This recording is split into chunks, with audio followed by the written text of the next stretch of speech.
would just declare over every person on the sound of my voice that you are a child of the Most High God, that you are equipped, that you've been empowered, you've been anointed, you are fully possessed with everything that you need to become the person God's designed you to become.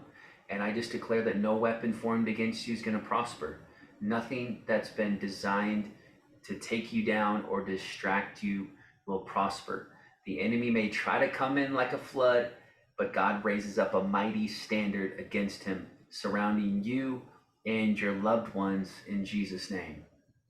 Amen. We I received that too. receive Guys, that. hope you're feeling alive right now. My name is Micah Keneally. I'm Josiah Keneally. We're your hosts of the Young Adults Today podcast and running it back today with one of the original season 1 guests, our friend, one of my favorite people on the planet, Nick Nilson. What's up, man? Hey guys, so honored to be with you. Thank you for carving some space for me to come and hang out. Hey, I'm surviving in the Houston heat. That's all I know. As you're comfortable in Minnesota, enjoying perfect weather, I'd imagine. But no, thanks for having me. I love you guys so much.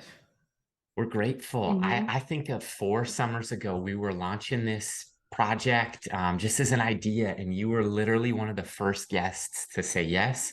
So thanks for that. And now I feel like we've learned a thing or two. If not, So we welcome should have. back. Hey, Nick Nilson is the associate pastor at America's largest church, Lakewood Church in Houston, Texas, and we're grateful for him as a returning guest. His authenticity, charisma, help him share hope of Jesus everywhere he goes, and his work as a leader and communicator have given him the opportunity to help people realize their full potential in every area of their life. And his wife, Summer, their kids, Denver and Haven, they're Bears fans. So in the same division, Vikings, we're going to cheer for us. But I mean, we just want to launch it with this. I'd love to know your thoughts on this. You've spent over a decade as a young adult pastor and now associate pastor. And why do you believe that reaching the next generation and the faith of young adults, young adult ministry, why is that so important and vital today? Well, as you know, Josiah, it's always been a passion of mine, and I think it'll always be. And the reason I believe that is because in this space, in this season of life, you're making the most critical decisions potentially that you'll ever make. I mean, you're choosing the college degree, you're, kind of trying to sort out, all right, what am I wired up to do? What should I pursue career wise? You're making big relationship decisions, you're 20 something and you're trying to go, all right, what am I interested in? Who do I want to hook up with? What's my spouse? What do I want them to possess? What are my values? I think all those things, and then you throw in relocation. A lot of young adults are moving, changing cities, changing jobs. I just think there's massive decisions that young adults are making. And I think those decisions need to be informed by faith first and foremost. I don't know about you, but I made a lot of dumb decisions when I was a young adult. And a lot of those decisions were not informed fully by my faith. They were informed by people, unhealthy relationships, bad perspectives, bad advice. So I'm just really passionate about informing young adults, with their faith first. Inform them with faith. Here are God's promises for your life. These are the things, this is the perspective you can choose to carry right now as you're making these decisions and as you're navigating your young adulthood. So yeah, I'm passionate about it. I think the enemy would love to distract and derail young adults during this time of life. And I just think we have a great opportunity to bring good news to young adults and say, hey, you can choose, what you want to do during this time and flourish. You don't have to wait. You can flourish right now. Absolutely. You're speaking our language, and we absolutely love that. And I love some of the verbiage that you even used is like choosing. Like we all have a choice, and we have a 2 and a 3-year-old, and I'm teaching them a choice. Okay, it's 100 degrees outside and you're choosing to wear moccasins and winter gear. Let's rethink this. You know what I mean? Like even just thinking like I've been learning a lot about like parenting and how that correlates with upbringing and how that affects young adults into their 20s, 30s, 40s and beyond, of really going back to how were they raised, what choices were placed before them, what Yeah. opportunities did they take, and what would their thought life look like, and how are they truly choosing to live the dream, quote unquote. Like, do you want to live the American dream? Or do you want to live the dream that God has placed inside of you that is longing to be birthed, and start that process? So I'm excited to even just share with the audience right now. Nick, you came out with a book, and it's You Can Live the Dream is the title. So if you're listening and you're wondering, how can you get this book? We'll talk about this at the end of the episode. But Nick, I would just like to kick it off right off the bat with how have you processed and how do you have you structured this book to maybe not chase the American dream that many people move to this country. Like, I meet people from all over the world, like the American dream, the American dream. So they've heard of it. They're here as young adults trying to unpack this American dream of success, whether it's in the hospital setting and they want to become a surgeon and they're failing, and then they settle to be something different than they anticipated, and they feel like a failure, but they're actually living elements of the American dream. So how do we process as young adults, as leaders, the overemphasized American dream of settlement of the US in a sense versus the dreams, the passions, the wiring that God has placed inside every single one of us? Like, how do we differentiate those and not neglect the calling, quote unquote, or like the big picture, which is Jesus himself? So No, it's great. It's a great thought. I think for me, the concept of the book, this idea of living the dream, it's a flip on the. I just really wanted to flip the cultural cliche on its head. Like you said, people, and you don't have to be from a different country. I mean, you can grow up in America and feel like the dream is a destination that's going to bring me satisfaction, joy, peace, happiness, whether that's a place in my career, relationally, white picket fence, Tesla in the driveway, certain amount of figures in my bank account, going on vacation in Fiji. Like, a lot of times we see this hashtag on those moments. And I'm not saying those moments are bad, but often we chase those moments or feel like those moments will bring us ultimate satisfaction and peace and joy. And you don't have to live long to realize those things in and of themselves can't do that. right. And so I want to say, look, you don't have to limit the dream to a destination. You can actually live the dream today. You can experience peace, joy, fulfillment, satisfaction right now, wherever you are in your career, wherever you are in your relationships, wherever you are in life. You can have it now, and it starts with a change of perspective. It's just, how am I choosing to see these things? And Jesus just gives us this amazing opportunity to possess that perspective of faith, where I can look through the lens of faith in my career. I may not be where I want to be, but if I can harness the right perspective and choose to look through the right lens of faith right now, I can see that there's purpose here. I can find contentment here. I can recognize that if God's in control of my life, I'm surrendering to him. I may not have 5 kids, but maybe there's something unique in my marriage right now that God's doing that I can grow in. I think that's the premise of it. That's the heart of it. That's my prayer that people discover, is ultimately nothing has to change in your life for you to experience those things. You don't have to wait till you go to Italy on the crazy vacation to live the dream. Like, you can hashtag it every day because you're choosing to have, the right perspective.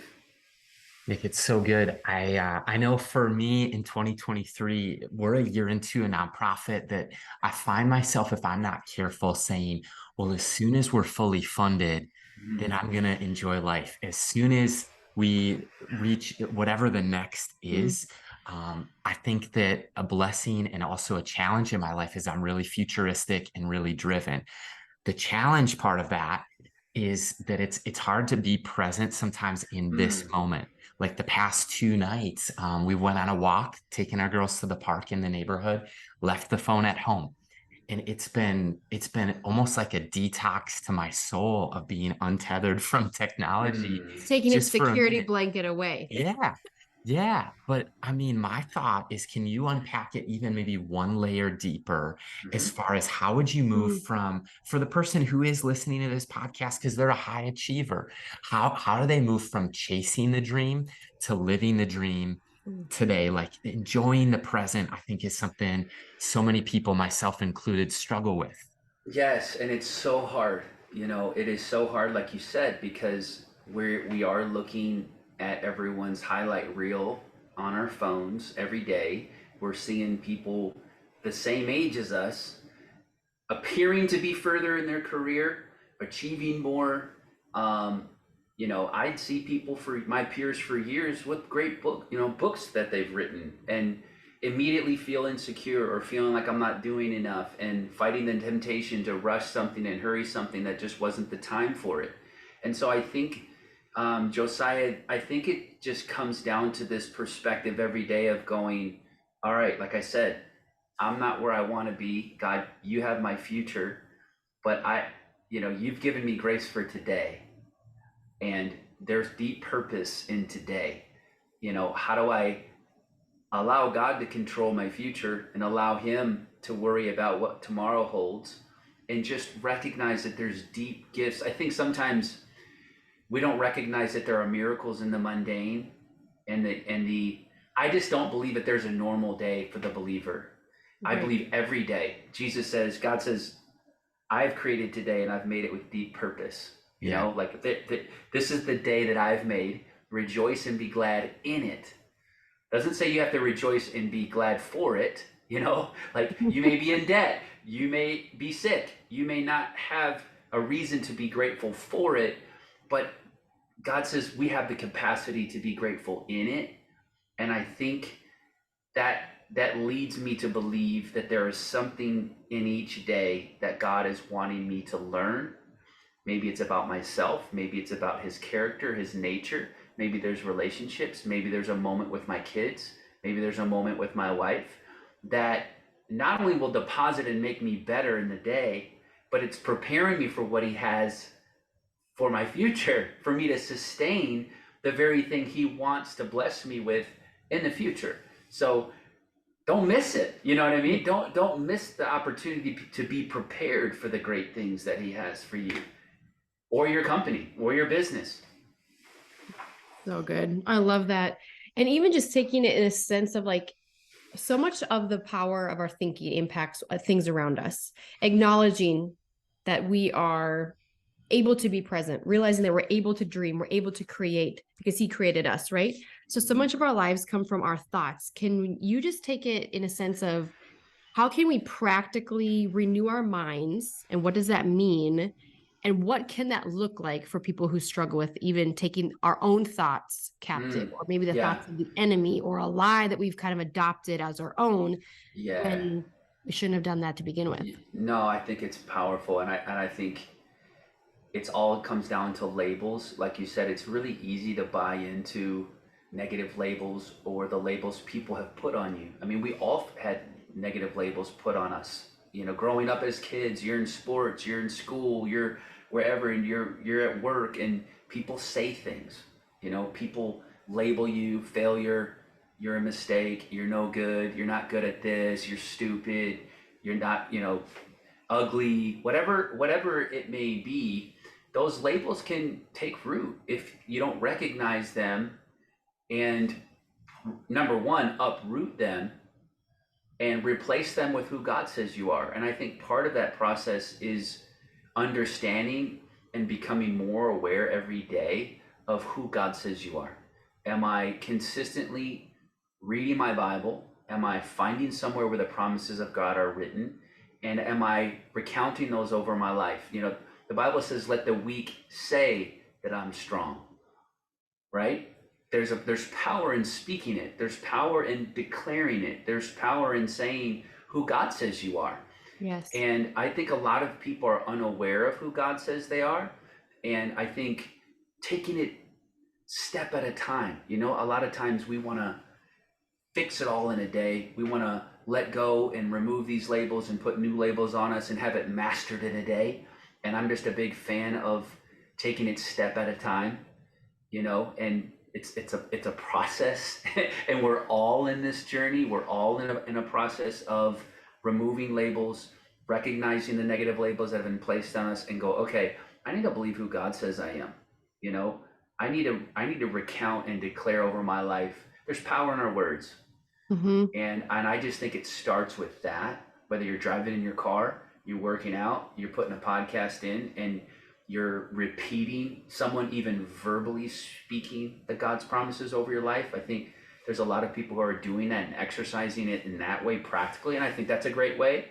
I think there's a lot of ways on how to apply that to your life, but I think it's important to understand who you are and whose you are. Yeah, 100%. Oh my gosh, Nick, I think that I'm just thinking it's Tuesday at the time of recording this episode. And yesterday we were at Target, picked our girls up, picking up a few things, and we ran into one of our former students. And she just stopped and talked to us, and we got to pray with her. She just said that life was really tough. And I love those divine appointments that we get to maybe extend hope to people, extend encouragement. And I mean, even Sunday, walking into church, somebody we didn't even invite, hadn't been to church probably since the pandemic, showed up, felt like God told them to come to church, and just love daily moments that could seem mundane, but for somebody, that's a miracle. Yes. And I'm reminded of, like, a few of my friends have said this at times where they've hit a point of discouragement where they're watching Lakewood Church online every day. And they'll tune into messages from you, they're tune into messages from Joel. And I think one of my passions is encouraging people. But if I'm honest, you're really good at that. Nick, thanks so much. You man. are. I think that one of the things that, if I'm honest, there's been moments where I've dealt with feelings of overwhelmed or just deep discouragement. And where I find myself is sometimes in this living room, right over there on that couch, putting on some worship music or listening to a message from you or Pastor Joel. And I just love to hear, because even a second ago you said, and this surprised me, you're like, sometimes you compare with others, or sometimes you deal with insecurities or things like that. How have you navigated seasons where you're pouring out, encouraging others, but on the inside, you're dealing with discouragement yourself? Yeah, no, that's amazing. I think for me, it's one of those, number one, someone recently told me, they said, Nick, God can use you while he changes you. Wow. And I think sometimes it's either one or the other. We get into this mindset and this belief that I have to get things all right in my life or perfect before God does things through me. And I think, for me, it's reminding myself that this thing is about grace, and it's always been about grace, and it'll always be about grace. And for me, it's getting that, recognizing that truth over and over again, Josiah, just because I think for me, whether it's a leadership decision, whether it's not communicating a message how I hoped to communicate it, dealing with comparison, whatever it is, it's recognizing that the righteous fall 7 times, but they get back up.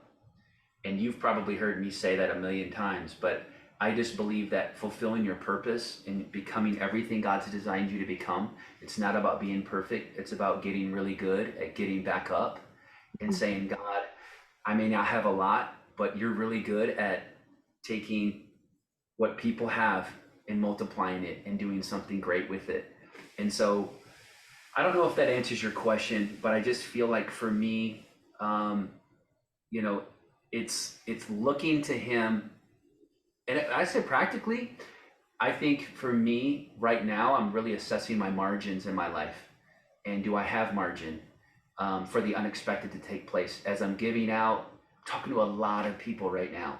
It's one of the chapters in the book. A lot of businessmen in our church, in my circle of influence that I'm close with, that I walk with, they're like, that one's hitting me the best because I'm busy. I have kids, going to games, birthday parties, work stuff, golf, Seriously. everything. And I have zero margin to clear my head, to get alone with God, to hear from Him, to be reminded of who I am. I'm making major financial decisions. I'm making major decisions for my kids, where to send them to college. And Nick, I am so maxed out. I'm not getting clarity on these decisions from God. I'm losing creativity and I'm just running on past ideas. And I just think, Josiah, it takes more faith to say no than it does to say yes, especially if you're a go-getter. It really, really does when it comes down to it. And I just think God has given us an incredible like promise that if we will live from rest, if we will find margin, and that looks different in every season, your margins have to change. I think you constantly have to assess your margins. Some people are running on the margins they built 10 years ago, but now you have kids. Now you live in a different city, you're running at a different pace, you have different responsibilities. You may not have the same hours, but your responsibilities have changed. There's a big difference. Your emotional weight that you're carrying, you know what I mean? The burdens you're carrying are different. So all that to say, I have to work really hard when I'm discouraged to make sure my margins are where they need to be, because it's in those margins and the boundaries of my life where I'm replenished, where I see my problems differently. I see the challenges in my life. I see myself differently. If I don't have margin, I'm insecure. I'm comparing. I'm running on fumes. I'm making decisions out of fatigue. And it's a disaster for me, my marriage, my kids, and anyone that I work with. Yes. Oh my gosh. So good. Feel you on that one. Nick, I love that you like even just leaned into that. And I can't tell you how many young adults we've come across throughout the years. Maybe they're 25 years old. They're like, I think I'm having a midlife crisis. And I'm like, you're 25. How many can you have? Like, this is your second one. So for the person, like whether they're leading, whether they're pastoring, whether they're in the marketplace and they're listening to this podcast and they find themselves in their 20s and their 30s and they've reached that pinnacle point of burnout. They've gotten up 6 times and they don't know if they can get up that 7th time. They got knocked down again, or they're just exhausted. Like, how can we adopt healthy margins if people don't even know how to put up the boundaries, the margins, but also recognize and embrace our God-given limits? Like, I think you already leaned into some of this, but for the burnout people, the people who feel like they've reached the midlife crisis and it's like you're 25 and you're already bogged down by life, like so much in their life has happened, or they've 27 years old and they're like a millionaire. Like, wow, like so many people come from different walks. Some of the individuals we work with are 28 years old, still live with mom and dad, don't even have a 2-year degree. You can't motivate people who don't always want to be motivated. But for the person who is burning the candle or burning the stick at both ends, how and what do you have to say to them or about that? And just give us some insight. Well, I think I'll just go back to margin. I think that that's an important thing for people to embrace and to begin to apply into their life. And sometimes it's negative relationships that you have to, say no to. It's unhealthy environments. I think a lot of it is unhealthy, like thoughts that we've embraced and we've carried.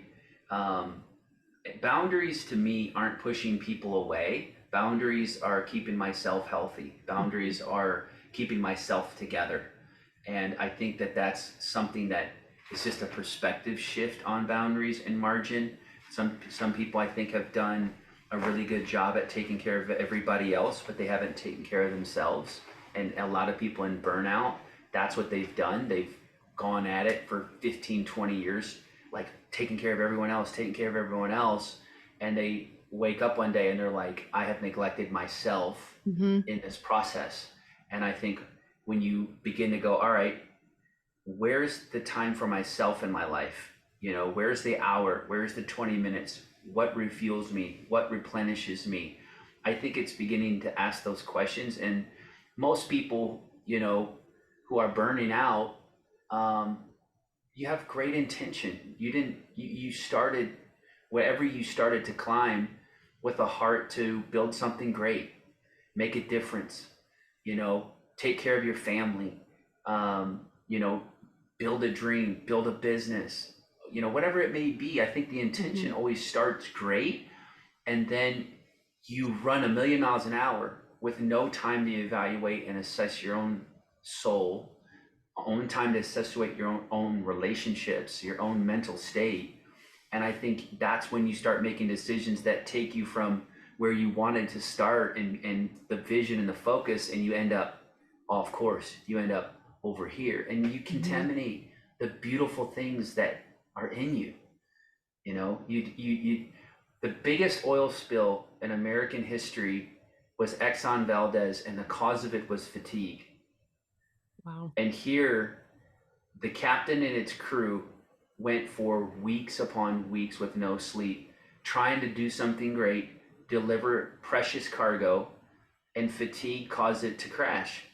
And I think there's precious cargo in each of us that God has placed in us, but fatigue and burnout can compromise that.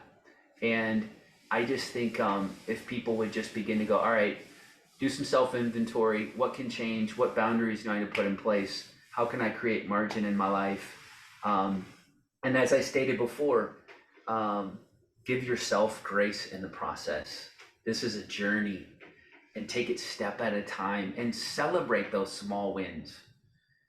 You know what I mean? Celebrate when you get it right. You know, you may not have it all fixed. The business may be unfinished, but what are you celebrating the good on the way to great? I think that's practically a big thing for people who are almost rebooting. I'm burning out. I'm wanting to start over.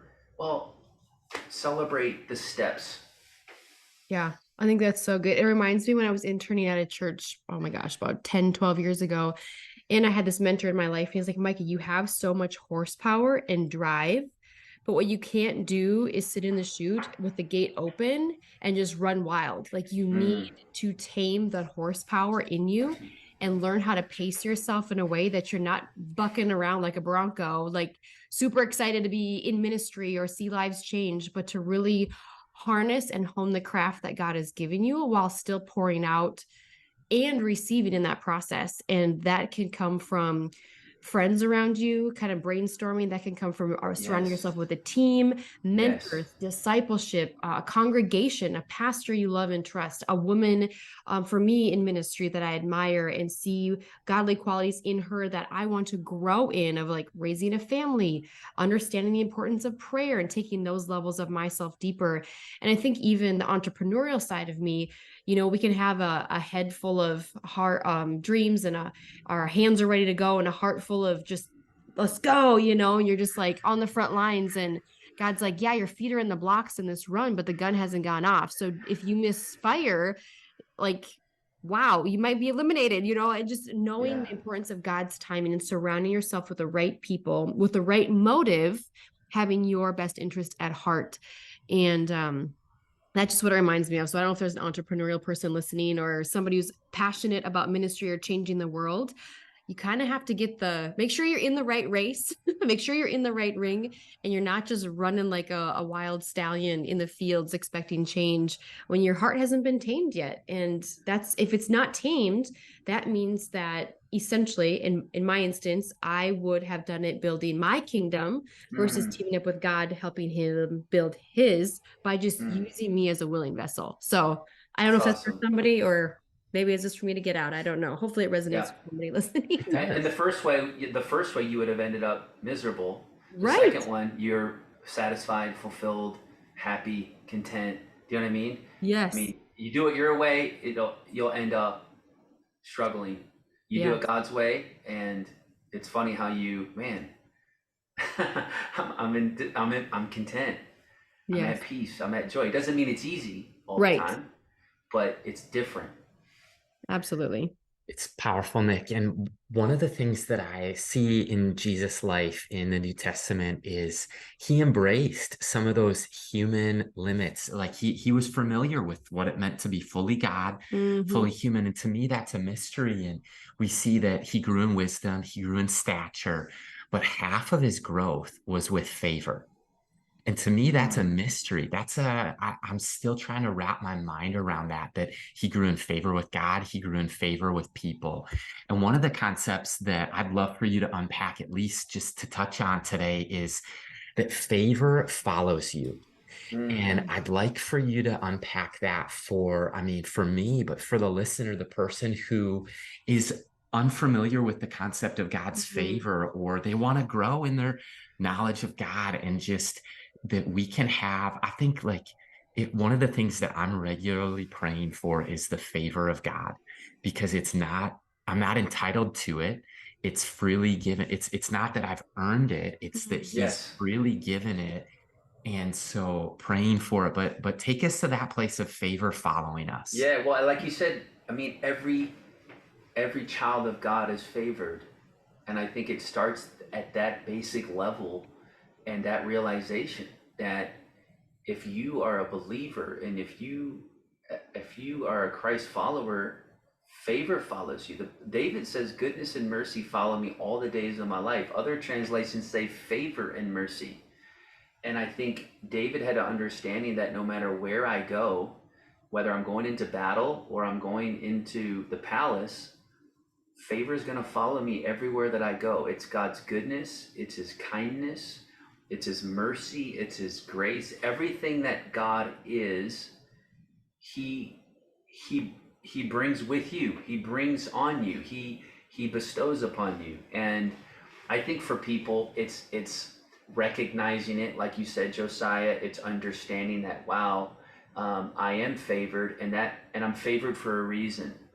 I think I'm not just favored and blessed so that I can just live my life the way I want to live it and be happy and prosperous, quote unquote, but I'm actually blessed and favored, and God's mercy and kindness chases me down so that I can be good to others. We've been trusted with favor. And I think that would be the thing I would be most passionate about articulating today, is just God gives you favor so that you can serve others, so that you can, he whether that favor leads to a new position or a promotion, wherever you're at right now, you could be favored in the fire, like, Wow. Wow. Shadrach, Meshach, and Abednego were favored in a fire, and they came out not smelling like smoke. And after that, they were promoted to even more prominent place in Babylon. So I think favor can work differently. People think, well, I'm facing a hard situation. How can I be quote unquote favored? I thought goodness and mercy follow me. Well, they do follow you, and his favor is going to sustain you in the middle of the fire. And you're going to come out better, not smelling like smoke, not being a victim. That was not happening to you. It was happening for you. Like, that's the promise of God. That's the favor of God. And so all that to say, when you look at the Hebrew boys, when you look at Joseph, who went through this crazy journey, he was put in a place of prominence and promotion and influence to be good to people, to help the people of Israel. He forgave his brothers. He restored people. Like, the favor of God chased him down, followed him through prisons, followed him through all kinds of places. Mm-hmm. And the Bible says he was always favored. But to me, he understood, when you read scripture, that he was favored to be a blessing, that God had favored him so he could help people. And I think that's the power of favor, is when you get to a place spiritually, or you get to a place in your life where you go, wow, like, God's positioned me and he's good to me and his mercy is good to me so that I can be good to others. And I can use my platform or my position or wherever he's put me to help other people. I mean, Joseph helped people in prison. He helped people when he was the butler. Everywhere he didn't wait till he was in charge of it all to help people. He was helping people in every season of his life, and he was stewarding the favor of God to be good to people. Oh man, so good. That hits. I think that you nailed it when you talked about it. Just resonates deeply with me that the favor isn't for my selfish gain; it's for the benefit of a generation. It's for the glory of God. Mm-hmm. And I love singing our girls that song when they go to sleep. I think Jen Johnson sings it. Your goodness is running after me. That's what I the image of favor is, that we did nothing. Like, we were far off, and we see this picture of a father running. That's the favor of God. That's the kindness, the mercy. And I'm really grateful today to know his favor, to Mhm. still learn and to grow in that some more. And in the midst of the journey where I find myself sometimes is having to do some hard things. Yeah. Um, it's one of our friends said this, that every day he gets two phone calls at the same time, fear and courage, and that he needed to choose courage. And that's where I'm at today. And Mhm. so you talk about doing some things afraid. Go there for a minute, if you will, Nick. Well, yeah, I think like you said, everyone's going to be presented with a big dream at some point in their life. I mean, all of us have things we want to do deep down inside of us, things that God's put in us, purpose, things of significance, dreams. And maybe it's a certain career place, maybe it's something in your family. I think we all have aspirations. We all have things God's put deep in us, but I truly believe accomplishing most of those is gonna really require us to do things afraid. And I think oftentimes God's prompting us to do things. Maybe it's forgive someone. Maybe it's stepping into a new business. Maybe it's moving to a new city. And we often wait for the perfect time. I think oftentimes we're like, wait, I think wait for perfect time, wait for perfect conditions, you wait for, there to be no fear. And the reality is that's never going to happen. Like you guys know, you've stepped out, you've done things, you've built stuff, and you don't wait until you're completely rid of fear. You have to take a fearful step. You have to do Mhm. it afraid.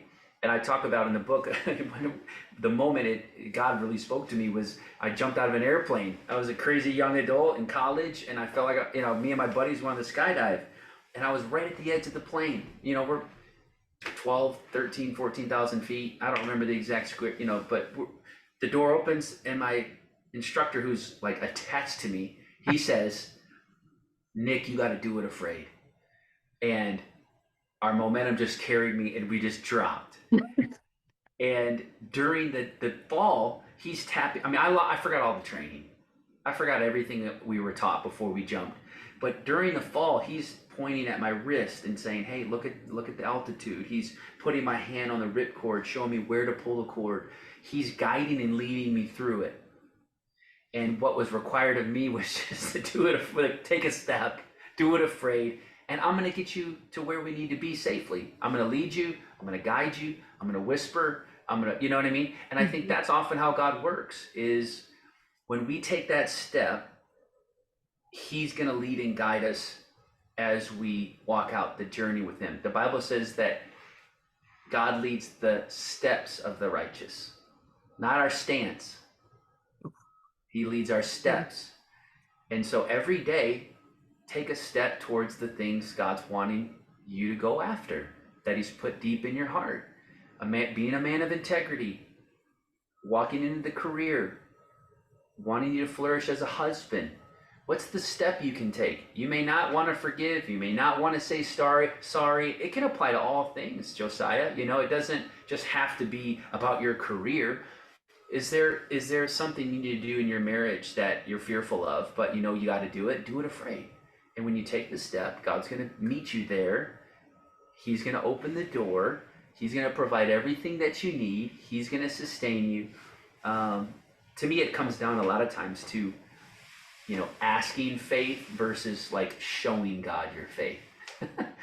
Like my wife she challenges my faith all the time because we've asked in faith for things, but Summer will be like, "Oh, I believe God's gonna do it. So like, let's stack some boxes and get ready to move, or let's buy the baby rattle, or let's buy the tie for the new job." Like I'm gonna show God my faith, and there's a difference. So those are just some of my thoughts that I'd like to just encourage people with who are listening is if you feel strongly about God leading you to do something, take that step. It doesn't have to be a leap of faith, but it can be just a simple practical step of you showing God your faith. I love that. It's so good. And I think what you're saying essentially is like, we're not called to do it alone. God's going to Right. meet us there wherever we're at, whatever he's been prompting our hearts to do. And the fear may be a little bit of a factor. My brother-in-law says it perfectly. He says, Micah, fear is putting faith in the enemy. And where is your faith found? And I was like, dang, Matt. Yep. And that stuck with me for the last 12, 15 years of like, my fear is that my faith is not in the enemy. So fear is not going to be a contributing factor. I'm just going to do it afraid, and God's Yep. going to meet me.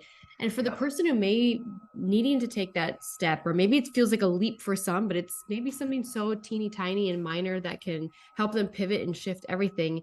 So we're not supposed to do it alone, but why do we need others to come around us, and how do we build a team in that process, like that dream team that we can Yeah. share what God's doing and develop, in that process of young adult ministry primarily, because we know that you've done some of this. So for the Seriously. person listening. Oh my gosh, this could be a whole hour long conversation just because you guys know how important relationships have been in your life. And I know how critical, we are not who we are, but because we just walk through life in isolation. We're a byproduct of our environment, of the relationships in our life, mentors, friends. And I just think who you surround yourself with is so critical right now. What voices you're allowing in your life. The, Adam and Eve were in the garden, yet Adam was first, and God said, everything's not good. Everything's not okay here until I bring in another person for you to do life with. Then it became very good. And I think for people, that's kind of a theology, like, what? It's a curveball. Like, so Adam was with God in paradise, yet things were not good. God wasn't fully, like, it wasn't a full expression of God's great plan. And it wasn't until Eve came and God brought in relationship did we see God go, all right, now we're living life the way I've designed you guys to live this thing. And I just think there's so much power in people being in your life that you give permission to speak truth and love to you. I think that we all need people around us that won't just inspire us and encourage us. And I think that's huge. That's a big part of it. But also are willing and have the courage to say, hey, your margins are off and you're not acting like I know, like you're out of character here. Or, hey, you're better than this. You're bigger than this. You got greatness inside of you, and you're standing around idle, and you need to do something. You need to do this afraid. You know what I mean? Like, we've all had people push us. I mean, I had people even with this book say, Nick, you got a book in you. Pastor Joel 10 years ago said, Nick, you have a book in you. It's just a matter of time. Leaders, people I served with, when's the book coming out? Like, people that spoke life into me, spoke life to my dreams. And I could go on and on about all different types of things in my life that were a result of people that I strategically chose to be around. Some relationships you can't choose. You can't choose maybe who you're next to in the cubicle at work. You can't choose who's next to you in class. I'm not talking about those relationships. Those relationships you love, right? You try your best to make great, but who are you choosing to be around? And those relationships are, to me, critical. I like to say, who have you given a life jacket to? Meaning, who have you given someone? Who have you given the permission to rescue you from you? Because I think that, my wife has done this so many times in my life where she's like, hey, the way you talked to that couple when we were meeting them for dinner, like, I don't know if that was like, I don't know if you completely honored or respected them, or what you talked about. I don't know if that was honoring or if it was kind of like teetering gossip. And I'm like, of course you're like, what? I wasn't, you get like really defensive, and then you're like, wait a minute, she's got a point. I think she's right. Crap, I need to go apologize. I need to make this right. But I've given her that permission, Micah, to say, Nick, like, you need to, but it's not just her. She's like my main, like, member of the dream team for me, but Yes. There's other people that I've looked to and I said, here's a life jacket. When you see me acting out of character, when you see me saying things, when you see, like, close people that I trust and respect, and you have to tell me and save me from me. And I think that's a critical aspect of someone that you've brought onto your dream team, is giving them permission to bring some truth to you in love, help you to see from a different perspective, or see So yourself good. from a different perspective, because oftentimes we're blind to some of those things. We have blind spots. That's right. Oh my That's gosh. so good though. I think of the listener today. Maybe you're driving in your car, maybe you're working out, wherever you're at today, and just so grateful to be a small part of your journey, this journey together. But I think that one of the things you need to ask yourself is, are the Mm, books I'm reading answering the questions that I'm asking? Because life is so short. Back to the point on margins at the top of the episode, and just your time is super valuable. And that's why we want to have conversations that answer the mhm, questions that you're asking. But I hope you'll pick up a copy of You Can Live the Dream, because this is going to be one of those things that we all face fear.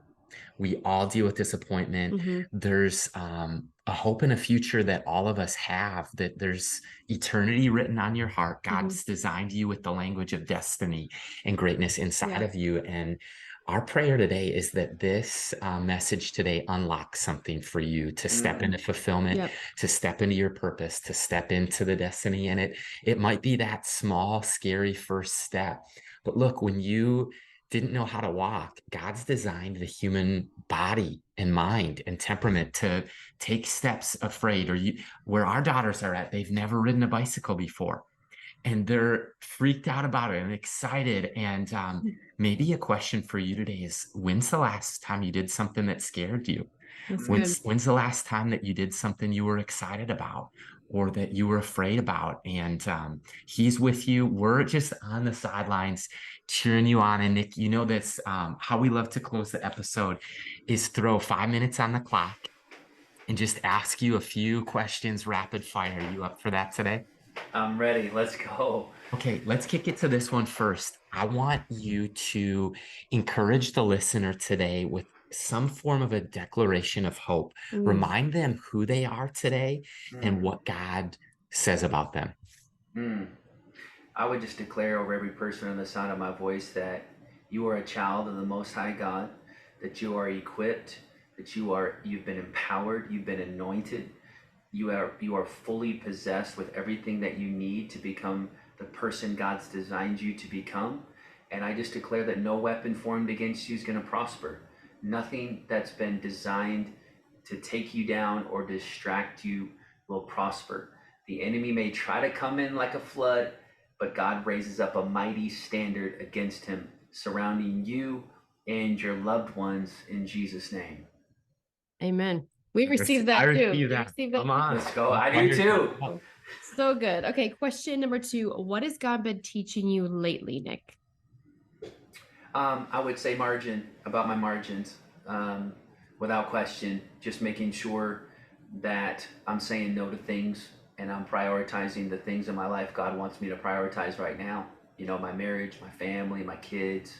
I get this one window with them. So I think just making sure I'm healthy, mentally, Mhm. spiritually, physically. Those are the things I think I'm hearing from God right now the most on. So good. Yes and amen. I'm that's a familiar tune to my ears. I'm learning about those things right now. And how about if you guys went on a road trip, snuck in a football game, anything? If you could just have a weekend off and you went Mm. with the fam, where would you go? And what snack would you bring on vacation? Well, I'm a peanut M&M guy, so without question, that is my go-to snack. Give me some peanut M&Ms, and you have a happy guy. Uh, where would we go? That's a good question. Um, there's something about lakes recently that just hit different for me. As you guys know, in Minnesota, the land of lakes up there, you guys are like in the land of milk and honey. Um, in Texas, they just don't make lakes like they do up north and in the Midwest. And so I think if we go somewhere, it's like, let's find like a cool lake where there's no humidity, water's beautiful, like trees build fires. Like I think we're kind of getting near the fall.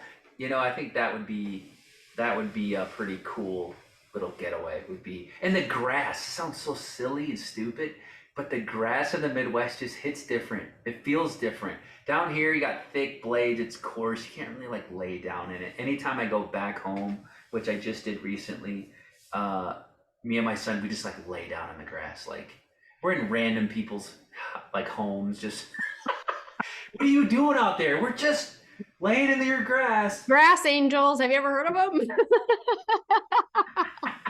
Sorry, I know we're supposed to keep it short, but I I had love to it. Well, if we expound a ever little catch you bit in on our my front yard, we won't grass ask you what patch. you're doing. Just checking the grass out. Just checking it out. Oh my goodness. Oh, here's a fun one. Here's the curveball to keep us on our toes. If you could ask Josiah and myself one question today, Nick, what would you ask us? Are you having any more kids? Ooh, we always said one at a time. So You got two now. So we have two. The little story behind our second one is I almost bled out and died 7 weeks after her.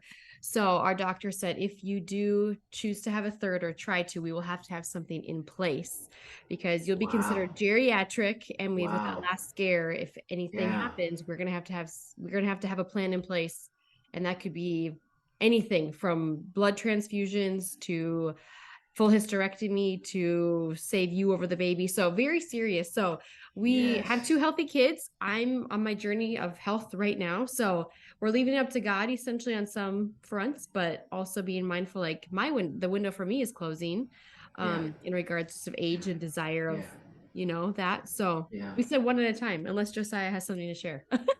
Josiah? It's a good answer. I think we're open too, because if you were to ask the question this way, like, is everyone here or is our family complete or is somebody missing? That stumps me right now.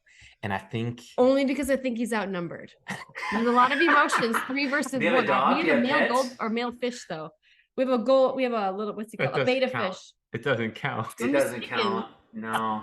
You're right. He can't wrestle with the fish. It's true. You can wrestle with Avalon. All right, can I add another question? Yeah. I want to know one quirk that Micah has and one quirk that Josiah has that people may not know.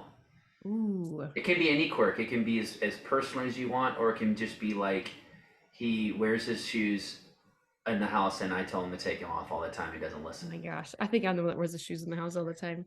Okay, for him, he hates his hair long on the side. So he like literally gets his hair cut every 7 to 10 days. Like he'll cut it himself. So you cut your own hair. He just goes crazy and cuckoo. He's like a dog when he gets the new haircut. He's like, I feel so good. I'm like, nice you fade. should and you look good, but dang. That's impressive. That's talented, bro, to fade yourself up on the sides. Thanks, Sam. We got the bathroom mirrors that you can kind of angle. Yep. And got a few different clippers going. I didn't know this about you. This is fantastic. If you ever need a good fade, I got you covered. Yeah, now I know. I think Micah's quirk and people, if people better be a good one. This better be a good one. This better be like you can only get this by listening on the podcast. This is real. I have nothing to hide. Go ahead. Okay, so if you came over to our house, you'd be like, wow, like our friends were over and they were like, this is beautiful. Like, nice job, you guys. And everything is what she's done. Together, we are remarkably handy, but it's like she's going to be the one who busts out the Craftsman drill or the tools or knocks down a wall or just like I traveled for 10 days and she had removed all the cabinets and repainted them. And so what? Yes. Or like 6 weeks after our daughter was born, I removed the whole popcorn ceiling in the basement. I was like, I'm gonna clean the bathroom. I haven't been down there for a while. And yeah, he comes down there 2 hours later. He's like, what are you doing? I go, I couldn't take the popcorn ceiling. It had to come down. Look like kitty litter all over the floor. Wow. So you're pretty handy. You're like mechanically inclined, Micah. If I came down to your neck of the woods, I'd have to check out Waco and see Chip and Joanna and see what they're up to, because I am definitely one of those people. I like to demo, but I also like the remodeling process. So see, I don't know. That's fascinating. See, I would never know that about you. When we got married, I had more tools than him, and I still have more tools than him. And when we got married, here's another fun fact. He had 1 pillow. Now he has probably 20 pillows. And Favor has followed me. Then I get the Wayfair email saying, you need more pillows. I'm like, look, Wayfair even says we need more pillows. Oh my gosh. Hey, Josiah, no shame, bro. I'm in the same boat. Like, I can accomplish some things with Summer, but her dad is a mechanical contract. Like he's like a co-owner of a mechanical contracting company plumber his whole life, like super handy, crafty, mechanical. And Summer grew up in that and around him, and he taught her everything. Where my dad was, not so much mechanically inclined. Oh man. It was like sports, all these other things. I just wasn't around tools, So I know tools and sports. Wow, I'm telling all the fun facts about she's got all of it. I used to be a boys basketball stat and a football stat. So I love being like on the field, like in it. So nice. So Nick, anyway, here's how we'll close it out. This is a question 5 of 5. Ooh. Should we skydive? Neither Mike or I have dove. Skydip? I know. What's the plural form? We haven't jumped out of the plane. Should we do it? Oh my gosh. I would say yes, 120%. Yes. Let's check our insurance policy first. I was going to say, make sure you have kids now. At that time, I had no kids. And so I really had it was just, let's go do it. Now, like my wife now is like, you're never doing that again. And my daughter's like, Dad, let's go. And my wife's like, nope. So I think it's got to be something you discuss with your girls. Just sit them down. Just try to help them understand. They might want to go with. Mom and Dad are going to jump out of a perfectly good airplane. This is a good idea. Come back? Oh, so Uncle Nick says yes, but your girls may have a different opinion. It's amazing. I love it. Well, hey, one more time, you can pick up your copies of You Can Live the Dream. We'll link it in the show notes, but you're listening to the Young Adults Today podcast.